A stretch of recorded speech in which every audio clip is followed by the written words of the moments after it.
You ask Tiger to calculate. This deals with linear inequalities with one unknown.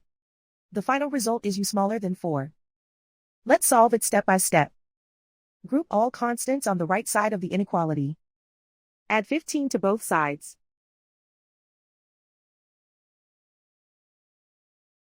Simplify the arithmetic.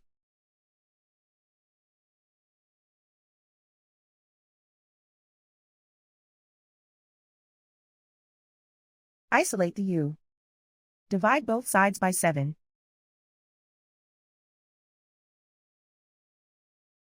Simplify the fraction.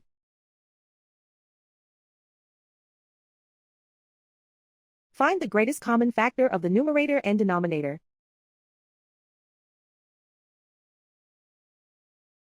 Factor out and cancel the greatest common factor.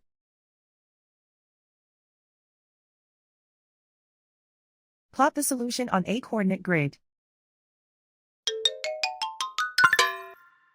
And so the final result is u smaller than 4.